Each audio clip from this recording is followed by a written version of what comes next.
Just about to check my results. Log in. Gentlemen, today is the day. A-level results day. The day that will decide whether you work at McDonald's or NASA. Whether you work as a doctor or a drug dealer. There is no in between. There is no going back. Once you get your results, your life is decided. So I'm going to go off to university and study my favourite subject, mathematics. Honestly, I thought I'd be done with it by now after studying A-level maths and further maths for the past 2 years, but I can't see myself studying anything else. A lot of people have said to me, oh, go do engineering because you're way more employable and you get more money.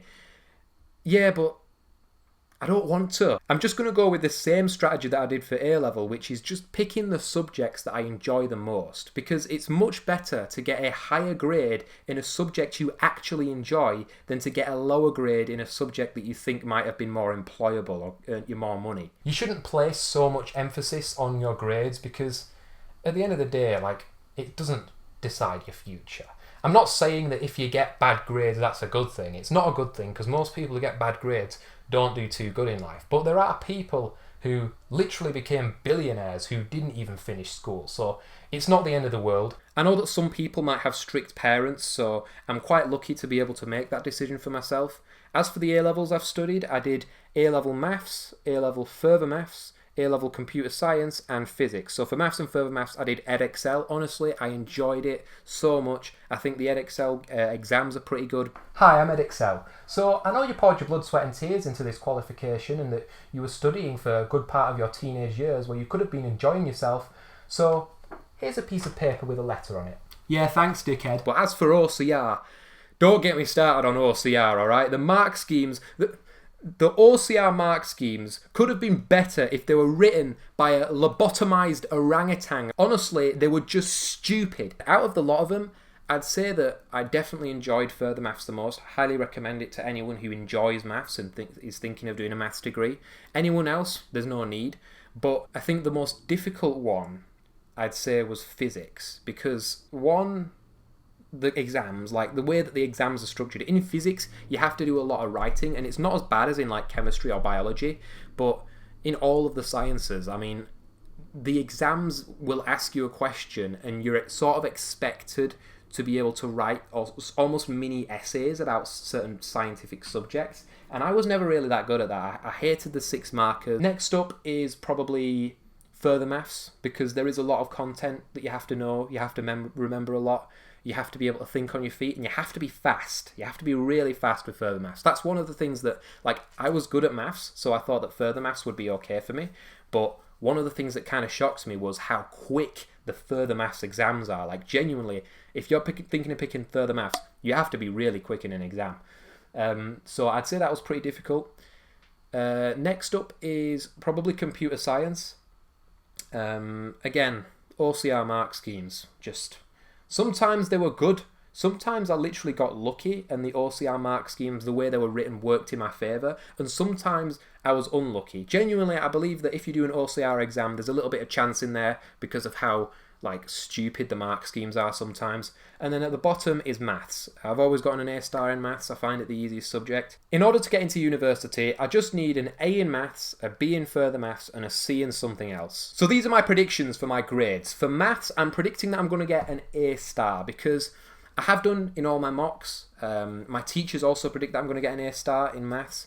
So I'm not too worried about it. The only thing that I am a little bit worried about is I have dipped lower than an A star, or I have almost crossed over into just an A when I made a little too many mistakes on a paper, and it has cost me a few marks before when I just don't read the question properly.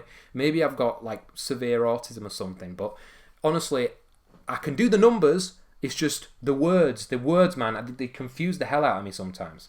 My prediction for further maths, I'm going to say A star, okay? I don't want to be too cocky, right? But when I sat the exams, something clicked in my brain. I did really well. I understood every question, answered it. I felt good after the exam, all right? I came out of the exam feeling like I violated the paper, you know what I mean? I molested. For physics, I'm going to say I've got an A. My teachers predict that I'm either going to get an A or a B. The exams went good though, so I'm going to say A. I'm going to say I did solid in physics. I am a little bit worried about the practical endorsement because I did miss parts of it, and I also did goof around for like most of the practicals. Being honest, yeah, I didn't even try in the practicals, especially in year 12. Like, I didn't even realise that they were going to be marked and graded until like halfway through year 12. So whenever we were doing a practical, I always just pissed around all the time and didn't even bother with all the tasks that we had to do. It was only later on when I realised, oh, this would be part of our final grade that I patterned up a little bit. So hopefully I at least passed that. If I didn't though, it doesn't really matter. Lastly, we have computer science. Now my teacher has predicted that I'm going to get an A, but I feel as though the coursework I did really well. I got 69 out of 70, and also the exams went really well.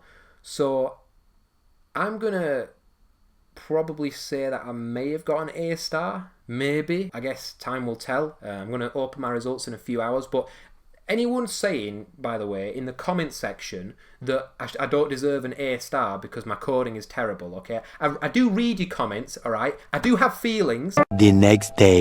Alright, it is 8:04. Just about to check my results. Log in.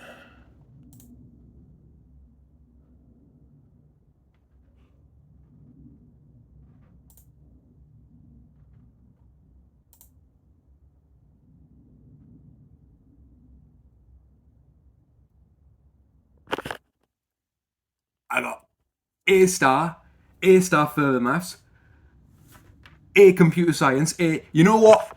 I'm fucking chuffed with that. Let's go. Let's go.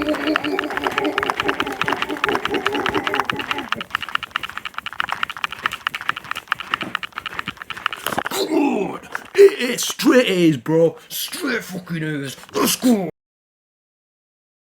Even though it's not what I predicted, I'm still absolutely chuffed with that. Straight A's all the way through is incredible. And further maths, I think that's a good mark. Yeah, I think it's out of, what is it out of? 280, is it? Or, so I got 264, those are my marks. 277 on maths, 264, that's good, that's a good mark. I don't know what it's out of, but that's a good mark. 282 on computer science. So, let's just double check UCAS. I'm into uni, guys. Anyway, I'm going to go off to school now and actually pick up the piece of paper. On my way to school now. I'm going to pick up my results.